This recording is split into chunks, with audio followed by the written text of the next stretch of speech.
তাদের চিন্তা চেতনা থাকে না। তাদের উদ্দেশ্যটা কি? আমার কিছু প্রাপ্তি চাই।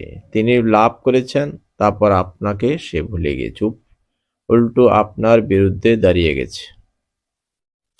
তো দেবাদিদেব মহাদেবের বেলাও তেমনি একটি ঘটনা ঘটেছে। বিকাসুর নামে এক অসুর ছিল, আর অসুরদের তপ জপ ধ্যান সকল কিছুই আসরিক ভাব সম্পূর্ণ। তো বিকাসুর কঠোর তপস্যা করছেন দেবাদিদেব মহাদেবের দর্শন লাভের আশায়। দেবাদিদেব মহাদেব দর্শন দিচ্ছেন না। বিকাসুর এমন কঠোর তপস্যা শুরু করলেন, যজ্ঞ করতে লাগলেন। সেই যজ্ঞের মধ্যে আহুতি দিচ্ছেন তার নিজ অঙ্গ মাংস কেটে, নিজ অঙ্গের মাংস কেটে কেটে যজ্ঞের মধ্যে আহুতি দিচ্ছেন। চিন্তা করে দেখুন কেমন অসুর, নিজের শরীরের মাংস কেটে যজ্ঞে আহুতি দিচ্ছেন দেবাদিদেব মহাদেবকে দর্শন পাবার আশায়, কিছু ফল প্রাপ্তির আশা।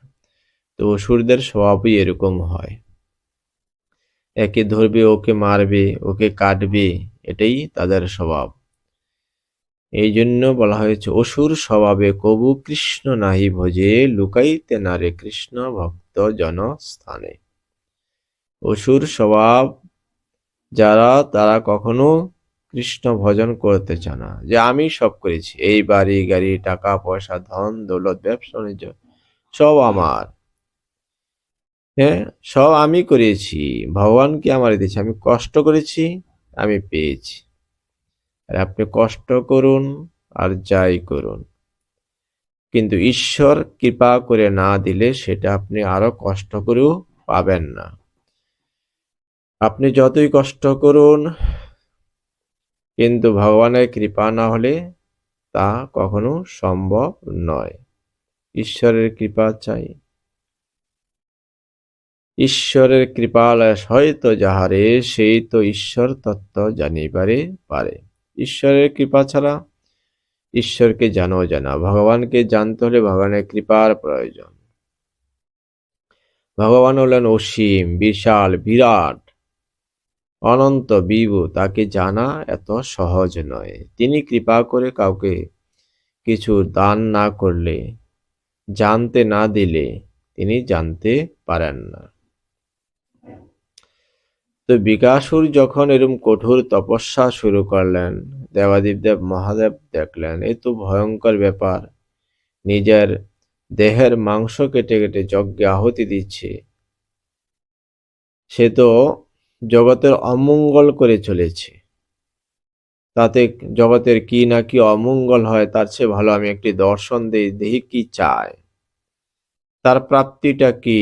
দেবাদিদেব মহাদেব দর্শন দিলেন, হে বিকাসুর, তুমি কেন এত কঠোর তপস্যা করছো, নিজের দেহের মাংস কেটে যজ্ঞে আহুতি দিচ্ছ, কি তোমার প্রাপ্তি, কি চাই তোমার, তোমার কি বর চাই তুমি বলো।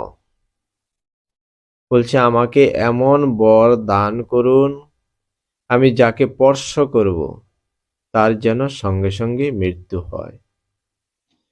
আমার হাত যার মস্তকে রাখবো সাথে সাথে তার যেন মৃত্যু হয়ে যায়। দেবাদিদেব মহাদেব বললেন এটা তো কখনো সম্ভব নয়, তুমি অন্য বর চাও। হ্যাঁ, বিকাসুর বলছে না, আমার এটাই চাই। দেবাদিদেব মহাদেব দেখলেন তাকে যদি সেই বর না দেওয়া হয়, আবার কোন অঘটন ঘটিয়ে ফেলে, বলছে তথাস্তু, তাই হবে, তোমার যা ইচ্ছা। বিকাসুর তো দেবাদিদেব মহাদেব থেকে বর পেয়ে খুব খুশি, আমি এখন যাকে স্পর্শ করব তারই মৃত্যু হবে, যার মস্তকে হাত রাখবো তারই মৃত্যু হবে। আনন্দে ঢুলতে ঢুলতে যাচ্ছেন, আর পথিমধ্যে দেবর্ষি নারদের সাথে দেখা।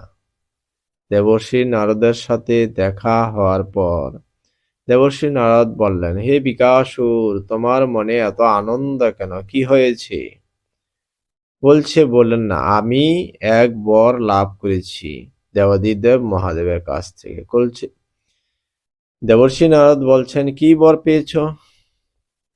বলছে, আমি যার মস্তকে হাত রাখবো তার সাথে সাথে মৃত্যু হবে। দেবর্ষি নারদ শুনেই তো চমকে গেলেন, এ কি ভয়ঙ্কর বর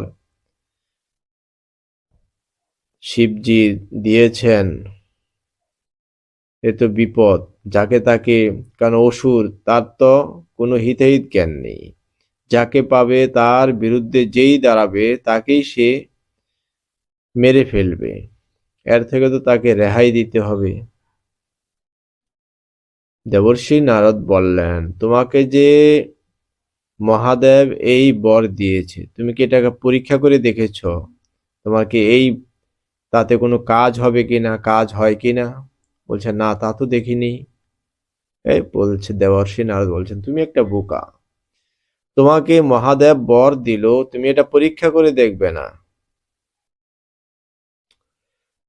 তখন বিকাশুর বলছেন, আমি এখন কি করব?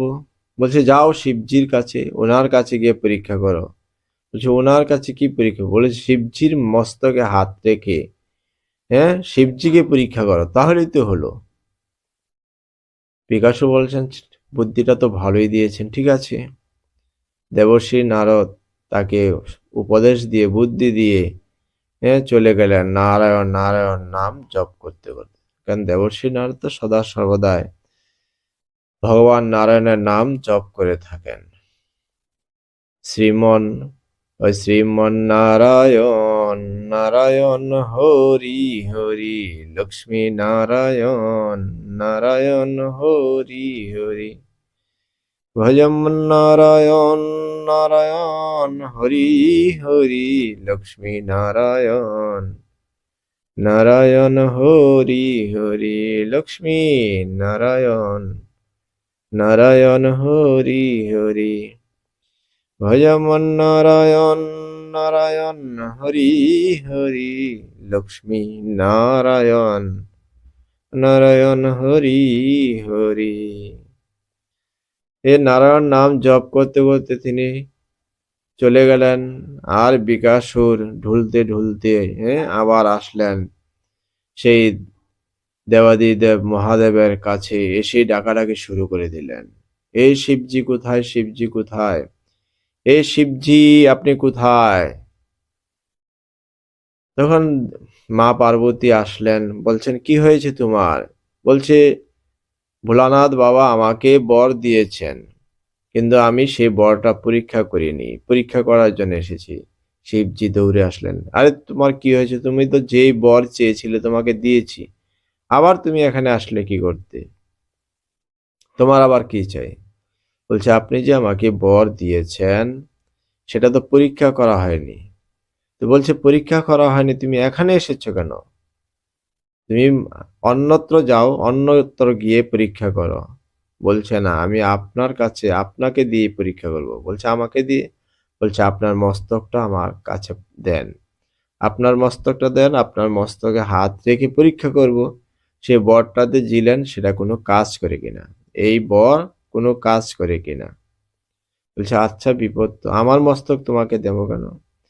বিকাশুর যত এগিয়ে যায় শিবজি পেছনের দিকে যায়। শিবজি বলছেন, তুমি যাও অন্যত্র গিয়ে পরীক্ষা করো। কিন্তু বিকাশুর তো নাছুর বান্দা, কারণ সে তো অসুর, তাকে যা বলে সে তাই করে। কারণ দেবর্ষি নারদ শিখিয়ে দিয়েছেন, শিবজির মস্তকে হাত রেখে পরীক্ষা করো।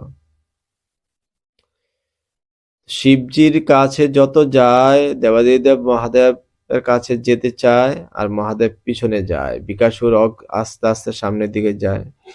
আর দেবাদিদেব মহাদেব দেখলেন এ তো মহা বিপদ।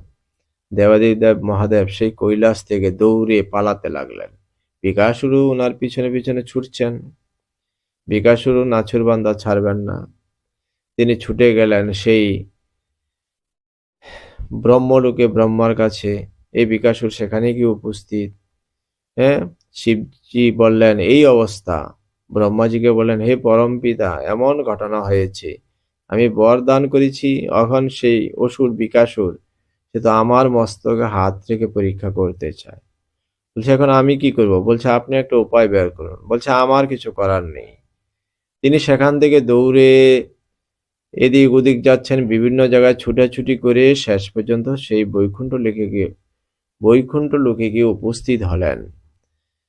এম নারায়ণের কাছে চরণ প্রান্তে গিয়ে উপস্থিত হয়ে ভগবান শ্রী নারায়ণের চরণ বন্দনা করলেন।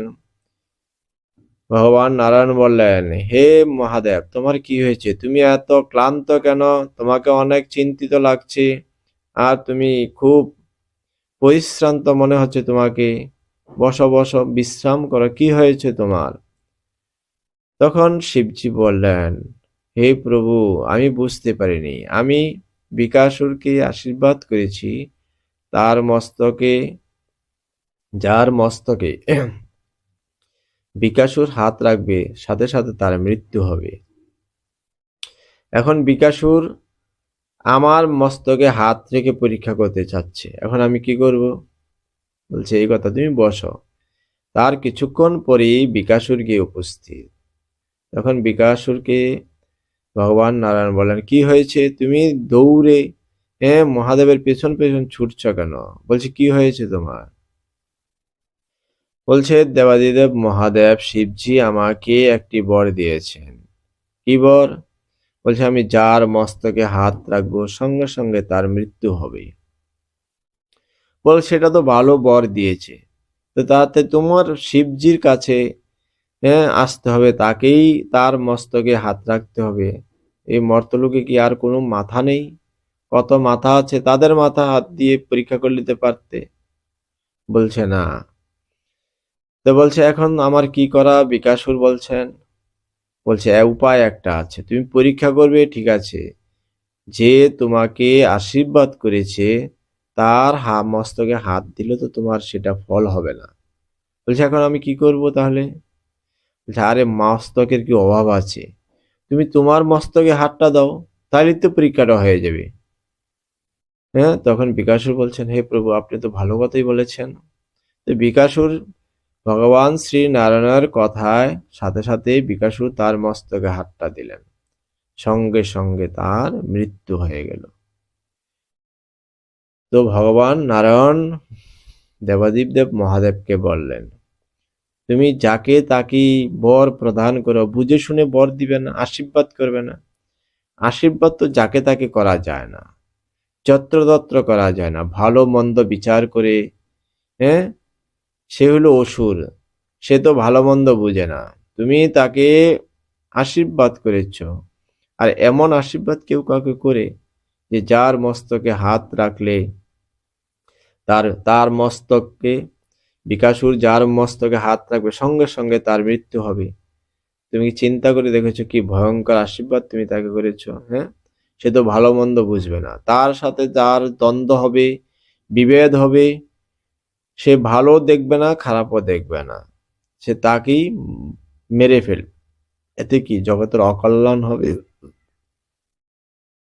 দেখুন না, হঠাৎ কাউর যদি অনেক টাকা পয়সা হয়, ধন দৌলত হয়, তখন সে কি করে? কাউকে পরোয়া করে না। তার যারা বয়োজ্যেষ্ঠ আছে কোনো মান্য গণ্য করে না। কেন? এটা হলো কলির প্রভাব। কলি কি করে? তাকে মানুষকে ধর্ম থেকে অধর্মে নিয়ে যায়। এই যে এখানে ভাগবত পাঠ হচ্ছে, এই ভাগবত পাঠের মধ্যে মানুষ কি করছে দেখুন, ঘুমাচ্ছে, ঘুমিয়ে আছে, এমন শীত পেয়ে, ঠান্ডা পেয়ে, হ্যাঁ, এত হরি কথা হচ্ছে, ভগবানের দিব্য লীলা কথা হচ্ছে, রাধা কৃষ্ণের লীলা মাধুরী কীর্তন করা হচ্ছে, অমৃতময় রস বিতরণ করা হচ্ছে, তার মধ্যে কেমন ঘুম? সেটা হলো কি কলির প্রভাব। কলি মানুষকে কি করে? তাকে ধর্ম থেকে অধর্মের দিকে টেনে নিয়ে যায়। কলির কাজ হলো মানুষকে ধর্ম থেকে অধর্মের পথে নিয়ে যাওয়া। এটাই কলির কাজ, এটাই কলির কর্তব্য। আপনি ধর্মপথে আছেন, ভালো আছেন, কলি কি চাইবে? আপনাকে অধর্মে কিভাবে নিয়ে যায়। কেন? কলির কাজ হলো কলির পাল্লাটাকে ভারী করা, অধর্মের পাল্লাটাকে ভারী করা, এটাই কলির কাজ। তো সদা সর্বদা চেষ্টা করবেন সৎসঙ্গ করতে, সাধুসঙ্গ করতে, ভক্ত সঙ্গ করতে। তাহলে কি হবে? আপনার জীবন হবে সুখময়, আনন্দময়। আপনারা যারা আসরিক ব্যক্তি সম্পন্ন তাদেরকে বলুন, আসুন একটু সৎসঙ্গ করি। এখানে ভাগবত পাঠ হচ্ছে, হরি কথা হচ্ছে, চলুন একটু শ্রবণ করে আসি। বলছে, আরে ওগুলি আমাদের সময় নেই। ওনারাও অবসর আছেন,